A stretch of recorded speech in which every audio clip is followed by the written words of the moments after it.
Hey everybody, welcome to Money's No Object. I'm your host, Dylan Howell. This is episode number 371 of our YouTube channel and podcast, and I cannot be more excited to continue sharing with you guys personal finance topics that I think could be useful for you in your long-term financial journey.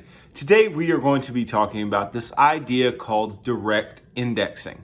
And you've heard me talk about investing in index funds, you've heard me talk about buying mutual funds and ETFs and all these different types of things on this show. But something that I have not talked about is this idea of direct indexing. So we're going to talk about some pros, cons, whether it's even possible for you and your portfolio, and then exactly how it works and how it may, compare to just basic index investing, ETF investing, mutual fund investing, things like that, and whether or not you should put it into your own financial plan. So stick around for a discussion of all that and more in today's episode. Before we get started though, if you could go down below, hit the big red subscribe button, like this video, leave me any feedback in the comments down below, and I'll be sure to respond to anything you leave down there. If you're listening on Apple or Spotify podcasts, be sure to subscribe and leave me a review on either one of those platforms. Follow me on social media at MNO with Dylan. And that's really good supplemental materials to all the things I'm putting out in these long form episodes on YouTube and the podcast every single day. And then if you need somebody to help you to build a financial plan and keep you accountable to that plan over the long term, then I can do that. Just DM me on any of the major social media sites and tell me that you are interested in financial coaching sessions, and you and I can begin working together, pushing towards your long-term financial goals and ultimately pushing you on towards long-term financial freedom, which is what I hope for every single individual who's watching or listening to this show on a day-to-day basis. Now, there's this growing trend, and this trend is called direct indexing, right? And I personally do not do this, okay? And it's not that I don't do this because I don't like the idea. It's just I don't do it, right? And doing this requires a lot of thought. In the vast majority of cases, it does require the use of a financial advisor. So if you have a financial advisor that works for you, right, then they can help you to implement something like this. But it is not easy to implement, and it is especially not easy to implement on your own. This is why I talk all the time about investing in index funds and investing in ETFs and mutual funds that track indexes, because it's easy to do on your own, right? It's easy to go and buy an S&P 500 ETF, the VOO, the SPY, any of them, right? It's easy to go buy an index mutual fund. It's easy to do these things, right? But it's not as easy when we're trying to index and yet make our own choices about what we may want to put in or leave out of that particular index, and how tax efficient we want to be within our own indexing strategy, right? And that's where direct indexing kind of comes into play, right? So I ran across this article, CNBC article. You guys know how I love CNBC. And it says, should you consider direct indexing in 2022? Here's what to know. So I'm going to go through this article, provide my, information, my thoughts along the way. And then hopefully you can take something away from today about direct indexing. And maybe, just maybe, you can either apply it now or eventually apply it to your own portfolio. So there's a growing trend known as direct indexing, which is buying the stocks of an index rather than owning a mutual or exchange traded fund. And this is for goals like tax efficiency or values-based investing. So let's just stop right there, right? We're saying here, instead of owning an entire index, right? Buying the index fund itself, buying the mutual fund that tracks the index or the ETF that tracks the index, what we're saying here is that you buy the stocks within the index. And this can allow you to do a few things, right? You can leave out what you may want to leave out, the stocks that you may not want to be invested in, or you can put in what you want to put in. And you can control the buying and selling of the individual securities, right? So this can impact your tax efficiency. It can impact what you think about investing based on your values, right? Now, while direct indexing is traditionally used by ultra high net worth investors, right? Companies like Morgan Stanley, BlackRock, JP Morgan Chase, Vanguard, Franklin Templeton, and Charles Schwab are betting on broader access, right? And I wouldn't just bring this to you guys if I thought that it couldn't be done by anybody but the ultra high net worth, because they're not watching this show. right? They've got this thing figured out, this money thing, this investing thing, but I want you to be aware of it, because if there is broader access, then you can go ahead and do the things that you want to do and employ such a strategy if you think it may work for you. Now, I believe there'll be more competition in marketing of direct indexing in 2022, said CFP Renee Brewer, co-CEO at Smith Brewer Advisors in Colorado Springs, Colorado. And it may reach an estimated $1.5 trillion of assets under management by 2025, according to a report from Morgan Stanley and Oliver Wyman, up from $350 billion in 2020. So that's quite the jump from 2020 to 2025 that's expected. People want a little more control over what they're invested in, said Michael Whitman, a CFP and managing partner of Millennium Planning in Pittsboro, North Carolina. And when you buy into a mutual fund or ETF, you're at the mercy of the manager. Now, again, let's pause for a second. Let's talk about this, right? When you purchase an ETF, right? Let's say, especially if it's active, right? If you purchase an ETF or a mutual fund, you are at the mercy of what the manager chooses to do within that mutual fund or ETF, right? If you own the ARK ETFs, you are at the mercy of the investment decisions of Kathy Wood and her team, right? 100%. And there's nothing wrong with that. But if you don't agree with what's going on with the particular index or the particular actively managed fund, whatever, right? If you don't agree exactly with what they're doing and you would like to make minor changes, too bad, you can't, right? Too bad, you can't do anything about it if you just try to buy shares of that particular mutual fund or ETF. But direct indexing tries to fix that problem, at least in some way, right? Tries to at least fix it in a way that will allow them to, investors to do things that they think are more suited towards their own investing styles. And I think that this particular idea of direct indexing speaks a lot towards suitability. And anybody who has worked with a financial advisor, was a financial advisor, is a financial advisor, should understand the idea of suitability. And we, as investors, should understand suitability, right? Suitability basically means what's right for you, right? Not what may work or what may be something good to invest in. Because I've showed multiple times, it's perfectly fine to invest in the S&P 500 over a long period of time, right? But is it suitable based on your tax situation? Is it suitable based on the values that you have and the way that you think about investing? Is it suitable, right? And if the answer is no, then we have to find some other alternative for you in your investing life. And maybe, just maybe, direct indexing helps to fill that gap. Now, here's how it works. Financial advisors, they buy a representative share of an index stocks and rebalance over time, typically in a taxable brokerage account. Direct indexing generally works best for bigger portfolios because it may be costly to own an entire index, right? Because think about the way that an index is created. So let's just say the S&P 500, right? The S&P 500, you have different weights based on the market capitalization of the companies in the index, right? So if we just go and look, right? We just go and look at S&P 500 weights, and you could look this up on your own. I'm doing this here in real time, right? So if you go and you look and you say, okay, what are the largest weights in the S&P 500? Well, you've got Apple. Apple's 6.86% of the index. Microsoft is 6.29% of the index. Amazon 3.64. Then you got Alphabet, Tesla, Alphabet Class C, Meta, or Facebook, as many of us still call it, right? Nvidia, Berkshire Hathaway, United Health, right? All these different companies.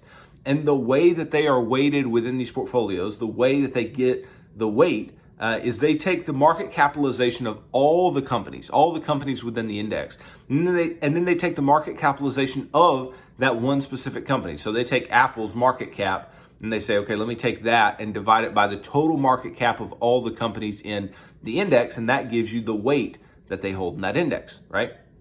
Now, this sounds all fine and good, but then the question becomes, okay, how do I hold 6.86% of Apple within an index and yet still hold all the other things, right? Because there's within the S&P 500, as of right now, we're looking at 505 stocks, right? 505 individual stocks.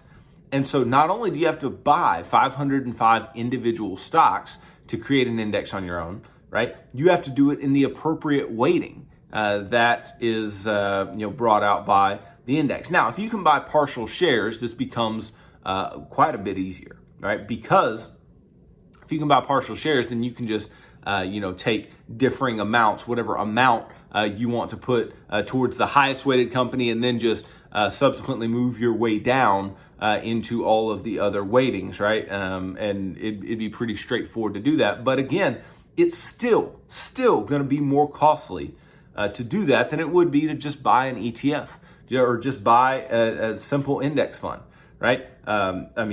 There are stocks within it. Let's say you have to buy total shares. Like Vanguard's going to make you buy the entire share, not just partial shares. Tesla stock in and of itself costs $1,062.60. But if I wanted to buy the Vanguard S&P 500 ETF fund, it's going to cost me $436.57 a share, right? So you would see here exactly why this is typical of bigger portfolios, because they have the cash available to go ahead and create the index within their own portfolio. Now, this barrier may shift as more brokers offer this fractional trading, like I was talking about. Like I said, you can do this with, hypothetically, any reasonable amount of money as long as fractional trading does exist.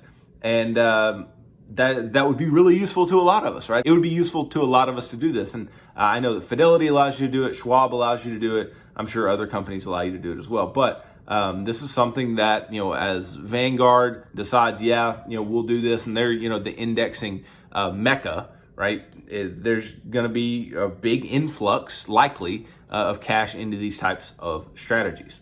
Okay. Now, for example, an advisor may purchase 150 to 200 stocks to track the S&P 500. This is Ken Newtall, CFP and CIO at Black Diamond Wealth in Wilmington, Delaware. This is what he's saying. He says, the beauty is that not every stock goes up, right? As some go down, advisors may sell losing stocks to help offset the portfolio's overall gains. This is called tax loss harvesting or tax loss selling. And I did an episode on this last week, right? I did an episode on this. I think it was a rerun episode actually on the 29th. And tax loss harvesting is super useful. But the problem is, especially within an index fund, is that you're not doing any tax loss harvesting, right? You just own the index and you own the weights of the index. So there is no harvesting the tax losses. But if you own everything within the index, all the individual securities, and some go down, you can harvest the losses, right? And you can juxtapose those with your gains and decrease your tax liability. That's why a strategy like this is more useful when we're talking about tax efficiency within a taxable brokerage account, because as you guys know, within a 401k, within an IRA, within any type of tax advantaged account, your taxes are either going to be deferred or it's going to be tax free on the growth. So it won't matter. It won't matter if you tax loss harvest or not, because you're not going to get any harvest, right? There's not going to be any tax deduction that's going to come along, and it's not going to decrease your capital gains liability by any way. Now, advisors doing this, they may rebalance monthly, quarterly, or more often during volatile periods, right? If there are really volatile periods in the market where some stocks are going up real big or some stocks are falling really hard, then it may be really useful to the investor to be able to rebalance that portfolio, harvest some losses, or trim some gains in order to buy some other shares at lower prices. That can be very useful as well, right? It's something that you can't do within an index is buy specific things cheaper. But by nature, when you rebalance, what do? When you rebalance, you are selling winners and buying losers, basically, right? And in the short term, if you have a bunch of quality companies that have been losers, and then you've got some companies that have been winners, you can reallocate and you can rebalance into some of the losers that may, over the long term, become winners. And so this can be extremely useful and extremely helpful with your tax liabilities and your ability to buy low and sell high. Now, almost half of actively managed accounts don't receive any tax treatment, according to a Cerulli report. However, financial experts say direct indexing may offer so-called tax alpha, right? When we talk about alpha in financial markets, what we're talking about is an abnormal gain, right? We're talking about a gain above that of the benchmark. So typically when we talk about alpha, we're talking about beating the S&P 500 or beating the Dow or beating the NASDAQ or whatever, right? That's what creating alpha means. So what this is saying with tax alpha is providing higher returns through the savings that you would get on taxes. Now, indeed, strategic tax loss harvesting may boost portfolio returns by roughly 1 percentage point, research shows, which may be significant over a long amount of time. However, as direct indexing is an active strategy, it is more costly than owning passive managed assets such as index funds and ETFs. While the average fee for passive funds is 0.13% as of 2019, according to Morningstar, the cost for direct indexing may be closer to 0.3 to 0.4%, right? So, you just kind of run those numbers. Yes, you would still be in the plus, but that's just assuming that you can pick up 1% on just the tax savings. And the truth of the matter is this. The truth of the matter is it is still very, very, very cheap and in many cases, very, very tax efficient to hold index funds, right? To just hold the actual index itself. It's not difficult to hold. It's not going to cost you a ton in taxes. And it's definitely not going to cost you a ton of taxes if you're holding ETFs. We've talked about this before, that mutual funds and ETFs are very, very similar, right? It's all this pooled money that goes into buying these individual securities and creating these indexes or these portfolios that managers keep their thumbs on at all time. But one of the key differences is if I go to sell mutual fund shares, what the mutual fund manager has to do, he has to, or she has to redeem my shares, which means has to go in and change the allocation of the individual securities that are owned in order to give me money, right? So they have to go and sell whatever individual underlying securities that are owned by the fund in order to give me my money, right? But with an ETF, I may sell a share of an ETF and I sell it to another investor, right? And so there is not that realized gain within the fund, right? Because if you just sell the share of the mutual fund, let's say, right? Of course, you're going to be taxed on any gain that you had in a taxable account within that mutual fund. But you'll also be taxed on the specific gains in the individual securities that you'll have to, pay for based on the redemption values. But then with an ETF, right, you're literally just taxed on the gain of the price of the ETF, which is more tax efficient. So even if I had a huge portfolio, even if I had the ability to buy the S&P 500 in the perfect weight with total shares and all these types of things, even if I were able to do that, I don't know if I would, right? I don't know if I would choose direct indexing, just because to me it seems like a little bit extra cost, right? And a little bit extra cost for how much gain, right? For how much gain really, and how much more tax efficient am I really going to get?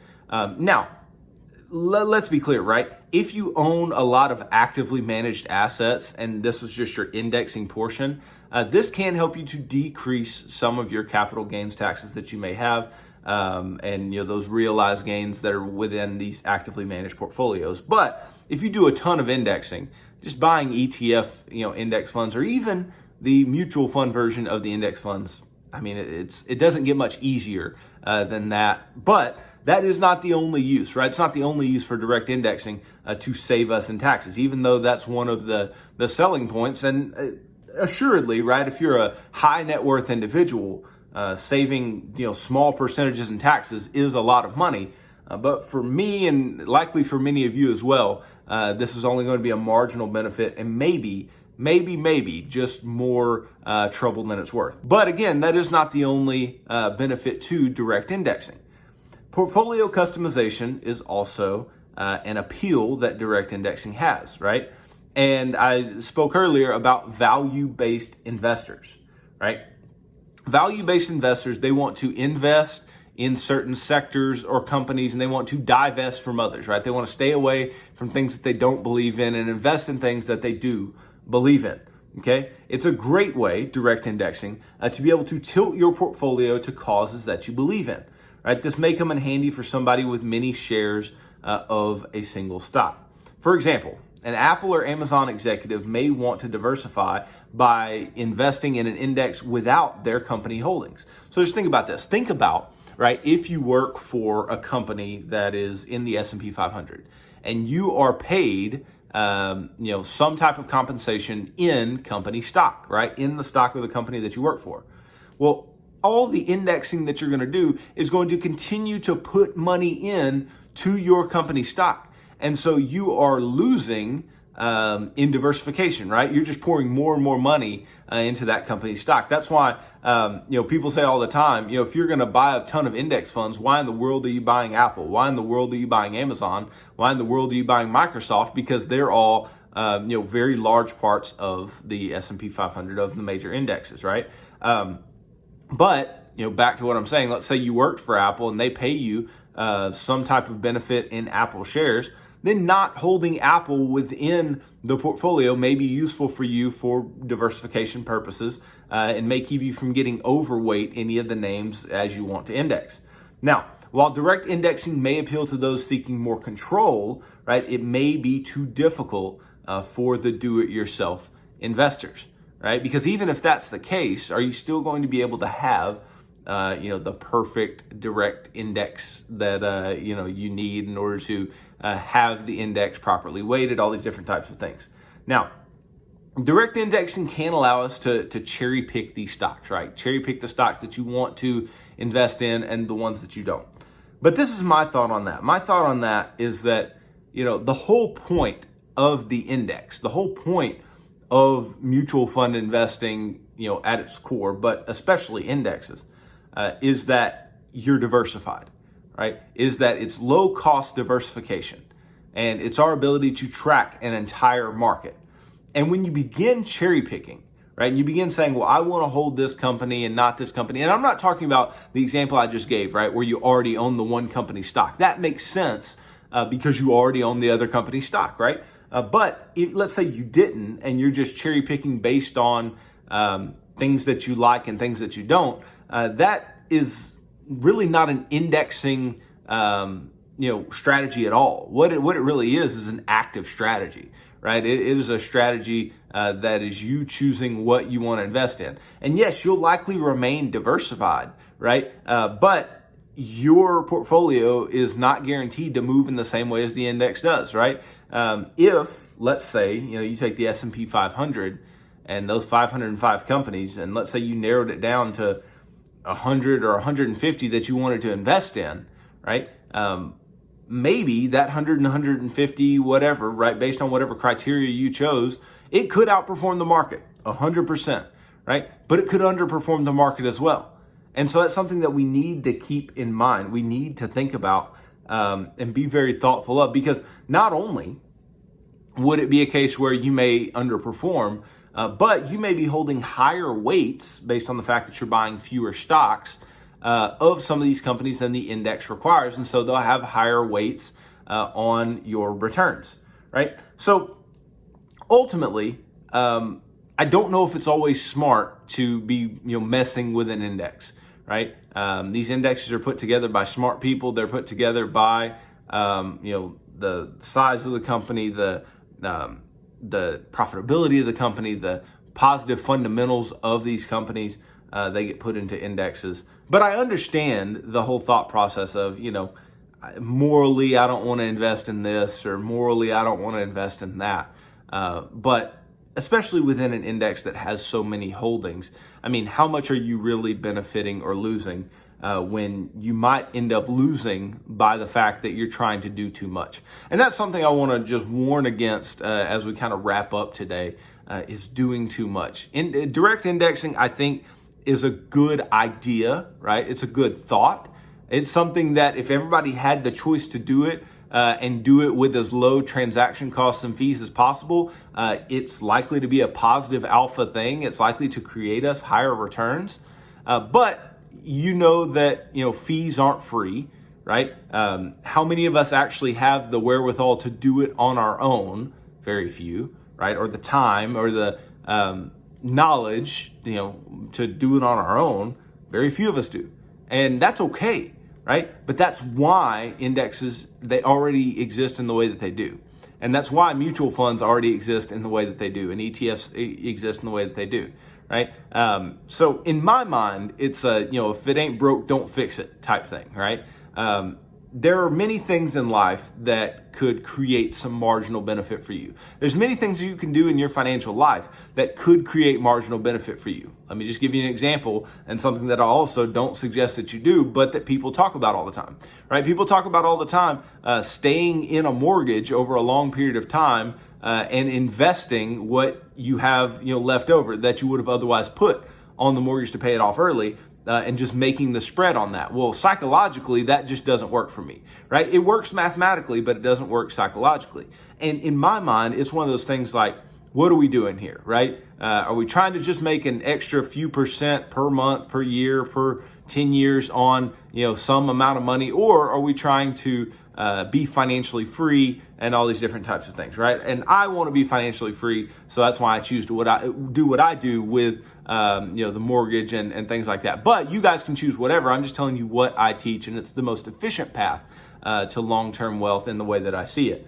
But that's an example of us doing too much, right? It's an example of us wanting to pick up even the smallest little benefit from not doing something else in our financial life that is pretty easy to do, right? And that is pretty straightforward and thoughtful to do. It's thoughtful to get out of debt, just like it's thoughtful to keep our investing simple and not have to worry about paying an advisor if we don't have to. Because think about it's not just the difference in indexing and direct indexing. It's the difference between I have this money in ETFs and mutual funds and I invest it on my own and I don't pay any fees other than my expense ratios, which are very small because it's indexes, versus let me get a financial advisor and let me pay the cost of direct indexing. So we're talking probably this, over 1.5% in fees that you wouldn't have had to pay otherwise, just because you're trying to do things that aren't 100% necessary. But at the end of the day, I'm not stopping anybody from doing this. I think it has some benefit and some merit.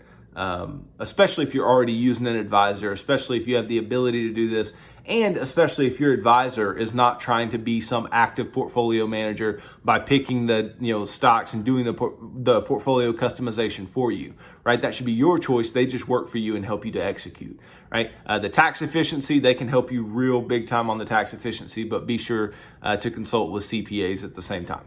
So direct indexing, I think it's super interesting, right? I think it's something that at least we should keep in mind. At least we should know that it's around. Maybe it gets easier. Maybe it gets less costly.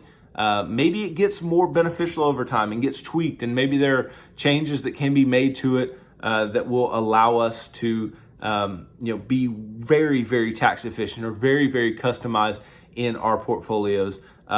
Because I don't know about you, I want as much control of my portfolio as possible. So customization sounds nice. I want to pay as little in taxes as possible. So I want to pay as little in taxes as possible. And so, tax efficiency is nice. But then the question arises again, what's the cost, right? And what's the hassle factor in order to do that? And if they can decrease the hassle factor, I think that we could get to a point where direct indexing really takes off and we can find that we can pick up some alpha just by doing a few small things to our index portfolios. But for now, I'm going to buy index funds in the way that they're created. I'm going to buy them in the way that they're currently set up. And maybe down the road that changes, but I will let you know. I'll be the first one on here saying I'm doing direct indexing. I'm doing this because I want to be, transparent with you guys and not just tell you and teach you things, but actually do it myself. So hopefully this is interesting to you. Maybe it's something you want to employ in your own portfolio. Maybe not. But as for me, I'm going to continue with my indexing strategy. And if you have any questions about that, please let me know. But thanks for watching today's video. If you could go down below, hit the big red subscribe button, like this video. Leave me any feedback in the comments down below, and I'll be sure to respond to anything you leave down there. If you're listening on Apple or Spotify podcast, be sure to subscribe and leave me a review on either one of those platforms. Follow me on social media at MNO with Dylan. And that's really good supplemental materials to all the things I'm putting out in these long form episodes on YouTube and the podcast every single day. And then if you need somebody to help you to build a financial plan and keep you accountable to that plan over the long term, then I can do that. Just DM me on any of the major social media sites and tell me that you are interested in financial coaching sessions. And you and I can begin working together, pushing towards your long-term financial goals and ultimately pushing you on towards long-term financial freedom, which is what I hope for every single individual who's watching or listening to this show on a day-to-day basis. So tune in tomorrow as I continue talking about personal finance topics that I think could be useful for you in your long-term financial journey. So thanks for tuning into this episode of Money's No Object. I'm your host, Dylan Howell. God bless.